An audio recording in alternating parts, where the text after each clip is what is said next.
Prenons les 3 passages suivants dans l'évangile de Jean. C'était aussi afin de réunir en un seul corps les enfants de Dieu dispersés. Jean 11, 52. 6 jours avant la Pâque, Jésus arriva à Béthanie, où était Lazare, qu'il avait ressuscité des morts. Là, on lui fit un souper. Marthe servait la maison, fut remplie de l'odeur du parfum. Jean 12, 1 à 3. En vérité, il porte beaucoup de fruits. Jean 12, 24.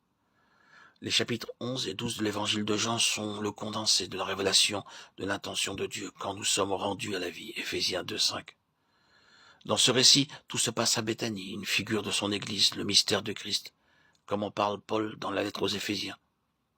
Qu'a-t-il vu de ce mystère sinon que la révélation qu'il avait reçue de la personne de Christ? Galates 1, 12, 15, 16.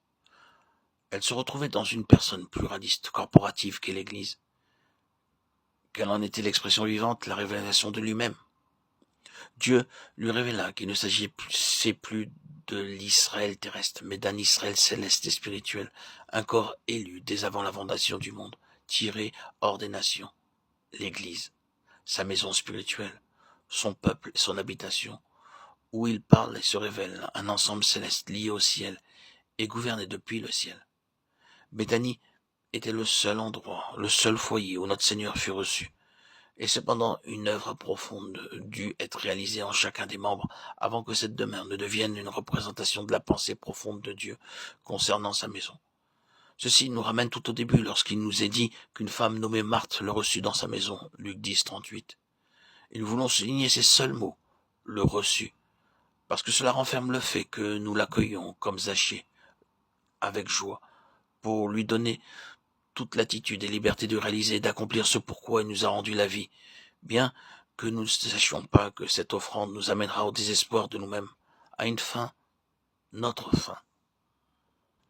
Lazare pouvait être guéri. Le Seigneur avait rendu la vie à la fille de Jairus, au fils de la veuve de Naïm. Mais ici, la pensée, l'enseignement qu'il veut nous donner est autre. La mort de Lazare est chose arrêtée. Dieu a toute cette histoire dans sa main. Il en connaît l'issue et son aboutissement final. L'homme naturel en Adam doit mourir. Dieu ne veut pas lui prodiguer ses soins. Il est un obstacle à la vision qui le gouverne. Il lui faut un homme nouveau dans lequel seraient introduits les éléments de sa propre nature. La mort et la résurrection de Lazare expriment ce que doit être l'expérience de l'Église, son corps. L'homme nouveau. La mort est ce qu'il y a de plus absolu. C'est une fin définitive dans laquelle Dieu doit nous amener avant que la vie de résurrection, qui est uniquement l'œuvre et la gloire de Dieu, dans laquelle Dieu seul peut nous faire entrer, soit pour nous plus qu'un enseignement qu'il nous faudrait vivre et que nous ne vivons pas. Dieu doit accomplir une œuvre en nous qui nous conduira au constat de notre faillite, où nous verrons toutes nos entreprises, nos œuvres, nos efforts réduits à rien. Alors cessera notre lutte jusqu'à ce qu'il nous brise et que comme Jacob nous portions pour toujours les marques de cette longue nuit où aucun espoir n'était entrevu. La vie et la puissance de cette vie doivent animer les membres de son corps.